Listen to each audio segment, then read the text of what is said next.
Friends எல்லோரும் எப்படி இருக்கீங்க? நல்லா இருக்கீங்களா? நான் இன்றைக்கி எனக்கு வீடியோ போடுற டைம் இல்லை, நாளைக்கு வீடியோ போடுறேன். ப்ளீஸாக ஒன்றும் செய்யாத, நாளைக்கு வீடியோ போடுறேன். இன்னொன்று என்னென்னா, என்ன ரெக்வெஸ்ட்னால், இன்றைக்கி நான் வந்துட்டு உங்களுக்கு ஆல்ரெடி பாப்பா ஏறுது பஸ் ஆல்ரெடி உங்களுக்கு வந்து குரூப்பில் நான் வந்து அப்டேட் பண்ணியிருக்கேன். குரூப்பில் வந்துட்டு ஒரு 2 மாடல் அப்டேட் பண்ணியிருக்கேன். ஸோ அதோட ரேட் வைஸ் எனக்கு என்னன்னு தெரியல, இன்னும் எனக்கு ஷாப்லேருந்தே இன்ஃபார்ம் பண்ணல.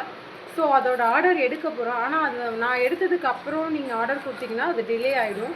ஸோ எப்பயுமே நம்ம இதில் வந்துட்டு ப்ரைஸ் வந்துட்டு அது ஹெவி டிசைன், அது மேக்ஸிமம் கல்தான ஒர்க், அது எவ்வளோ ஒரு 900க்குள்ளே தான் அது வந்தால் வரும்னு நினைக்கிறேன். உங்களுக்கே தெரியும், அது அதர் இதில் வந்துட்டு 1350 250 அந்த டிசைன் அப்டேட் பண்ணுறாங்க. மோஸ்ட்லி அதுக்குள்ளே தான் வரும். நான் ப்ரைஸ் மென்ஷன் பண்ணுறேன். இன்னொரு டிசைனுமே எனக்கு இன்னும் ப்ரைஸ் மென்ஷன் பண்ணல. ஸோ அதோட ஆர்டர் வந்துட்டு இருங்க, சத்தமிடாதீங்க. அதோட ஆர்டர் வந்துட்டு ப்ரைஸ் மென்ஷன் பண்ணதுக்கப்புறம் உங்ககிட்ட நான் அப்டேட் பண்ணுறேன், குரூப்பில் அப்டேட் பண்ணுறேன். யாருக்கு என்னென்ன கலர்ஸ் வேணுமோ இன்ஃபார்ம் பண்ணிடுங்க. அதே மாதிரி நான் லைவில் அன்னைக்கு சொல்லியிருந்தேன் 2 ப்ளவுஸ் ஃப்ரீ ஷிப்பிங்னு. அந்த லைவ் போடும்போது மட்டும்தான் சொன்னேன். எஸ்டர்டே 299 399 அப்டேட் பண்ணியிருக்கேன். எல்லா பீசஸையும் 299 அப்டேட் பண்ணல. நீங்கள் என்கிட்ட அதில் உள்ள நான் அதில் தெளிவாக அப்டேட் பண்ணியிருக்கேன் 299 399. ஆனால் நீங்கள் ஷார்ட்டில் உள்ள பீசஸையும் எடுத்து 2 ப்ளவுஸ் ஃப்ரீ ஷிப்பிங்கான்னு கேட்குறீங்க. அதாவது இருக்கிற எல்லா பீசஸோட கலர்ஸ் எடுத்து எல்லா டிசைனுமே 299 ரூபாயான்னு கேட்குறீங்க. நான் இல்லைன்னு சொன்னால் நீங்கள் வந்து அது பை பண்ண மாட்டீங்க. அப்போது ஒரு டிசைன் வந்துட்டு கொஞ்சம் ஹெவியாக போனால் அதே டிசைன் எப்படி அதே ரேட்டுக்கு நான் கொடுக்க முடியும்? அதுவே எனக்கு அந்த ரேட்டுக்கு வரல. உங்களுக்கு ஆஃபரில் அப்டேட் பண்ணணும்னு சொல்லி தான் நான் அதை அப்டேட் பண்ணேன். அதே மாதிரி டேக் 2 ப்ளவுஸ் ஃப்ரீ ஷிப்பிங்கும் போது அன்றைக்கி லைவில் புக் பண்ணும்போது தான் அந்த பீசஸோட ஃப்ரீ ஷிப்பிங் நம்ம அப்டேட் பண்ணணும். அதுவுமே நான் 299 அதில் வந்து அப்டேட் பண்ணல. நம்ம அது வந்து அடுத்த 450 சம்திங் 650 இந்த மாதிரி அப்டேட் பண்ணணும்னு நினைக்கிறேன். ஸோ நீங்கள் வந்து எல்லாத்தையும் அது மாதிரி கேட்கும்போது எனக்கு அடுத்தடுத்து ஒர்க் எடுக்க பயமாக இருக்குது. ஸோ அப்போ எல்லாத்தையுமே இந்த மாதிரி கேட்குறாங்களே, அப்போது ஐயோ சின்ன பீசஸே 350 ரூபா 50 ரூபா வச்சு சேல்ஸ் பண்ணுறோம். ஆனால் அந்த பீசஸ் அவங்களுக்கு அதிகமாக தெரியுது. 250 ரூபா கலெக்ஷன் கொண்டு வாங்கங்கிறீங்க, 200 கலெக்ஷன் கொண்டு அந்த மாதிரிலாம் ஆரி ஒர்க் எங்கேயுமே கிடையாதுங்க. நான் எகெயின் சொல்கிறேன். அதே மாதிரி ஃப்ரீ ஷிப்பிங் தயவு செஞ்சு ஃப்ரீ ஷிப்பிங் வந்து அதோட முடிஞ்சு போச்சு. நான் மென்ஷன் பண்ணி வீடியோ போடுவேன், இதுதான் ஃப்ரீ ஷிப்பிங்னு. அப்போ வந்து அதை நீங்கள் புக் பண்ணிக்கிங்க.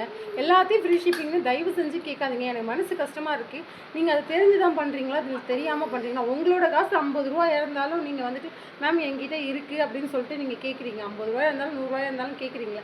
அதே மாதிரி தானே நானும் யோசிப்பேன். ஆனால் நான்லாம் எப்படி சொல்கிறது, ஒரு பீஸ்க்கு 50 ரூபா நிற்கிதா, சரி இந்த பீஸ் சேல்ஸ் ஆகலையா, வந்த விலைக்கு அப்டேட் பண்ணிடலாம், இதுதான் நான் அப்டேட் பண்ணுவேன். ஆனால் நீங்கள் வந்து உங்கள் காசில் கரெக்டாக இருக்கீங்க. அது காசு விஷயத்தில் எல்லோரும் ஆனால் நீங்கள் பீஸு சேல்ஸ் ஆகலை, வந்த பீஸஸை நான் வந்துட்டு கம்மியான மார்ஜினில் தான் உங்களுக்கு கொடுத்துட்ருக்கேன். அதையும் ஃப்ரீ ஷிப்பிங்கும் போது பார்த்துங்க, பீஸ்லேயும் எனக்கு காசுக்க போகுது, என்னோடய ஷிப்பிங்லேயும் காசு போகுது.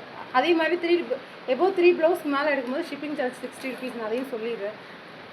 2 ப்ளவுஸ் முடி தான் நான் வந்துட்டு இந்த 45 மென்ஷன் பண்ணி வாங்க முடியும். ப்ரொஃபஷனல் 50 ரூபா, அதையும் சொல்லிடுறேன். அதே மாதிரி நிறைய பேர் கருவாடு கேட்டிங்க. நெத்திலி கருவாடு வந்துட்டு ஆல்ரெடி நான் அப்டேட் வந்து கம்மியான ரேட்டில் தான் போட்டேன். இப்போ வந்துட்டு நான் எஸ்டர்டே விசாரிக்கும் போது கருவாடு வந்து நிறைய படலை, அதனால் ரேட்டு கூட சொல்கிறாங்க. அதனால் அந்த ஆர்டர் எடுக்கல.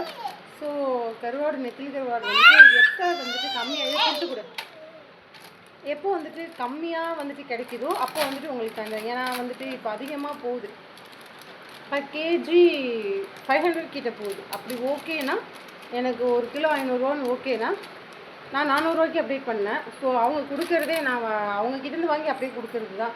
ஏன்னா மீன் நிறைய படுறப்ப கம்மியான விலைக்கு இருக்கும், மீன் படாதப்ப அவங்க ரேட் அதிகமாக தான் போகும். உங்களுக்கே தெரியும், ப்ரைஸ் வேரியேஷன் கோல்டு மாதிரி தான். கம்மியாக படுறப்ப அப்படி இருக்கும், அதிகமாக படுறப்ப ப்ரைஸ் இப்படி இருக்கும். 500 ரூபா பர் கேஜி ஃப்ரீ ஷிப்பிங், ஷிப்பிங்னா நீங்கள் சொன்னீங்கன்னா நான் வாங்கி கொரியர் பண்ணுறேன். ஸோ ஓகே ஃப்ரெண்ட்ஸ், நான் வீடியோ வந்துட்டு நாளைக்கு போட்டு விட்றேன். நான் சமைச்சிட்டு இருக்கலாம். ஸோ இன்றைக்கி வீடியோ என்ன செய்யணும்னு பார்க்குறீங்களா? 65 இது வந்து மீன் குழம்பு தானே, மீன் குழம்பு. ஓகே ஃப்ரெண்ட்ஸ், லைக் பண்ணுங்கள், கமெண்ட்ஸ் பண்ணுங்கள். என்னோட ஷார்ட்டை போட்டுக்கிட்டே வீடியோ போடணும்னு நினைக்காதீங்க. ஏன் ஷார்ட் போடுறேன்னா வியூஸ் வந்து 1000 வியூஸ் போகணும். ஷார்ட் போடும்போது சப்ஸ்கிரைபர் கூட வருவாங்க, அதாவது ஷார்ட்டை பார்த்து சப்ஸ்கிரைபர் வருவாங்க. அதுக்காக தான் ஷார்ட் போடுறேன். எதுவும் தப்பாக நினைக்காதீங்க. இப்போ இதை போட்டுட்டு அதில் கான்சன்ட்ரேஷன் பண்ணல அப்படின்னு நினைக்காதீங்க. இதுதான் ரீசன். வியூஸ் 1000 ரீல்ஸ் போனால் தான் எனக்கு ரெவென்யூ இதில் வரும். ஸோ அதனால தான். தேங்க்யூ ஃப்ரெண்ட்ஸ், எல்லோரும் சப்ஸ்கிரைப் பண்ணுங்கள். Thank you very much.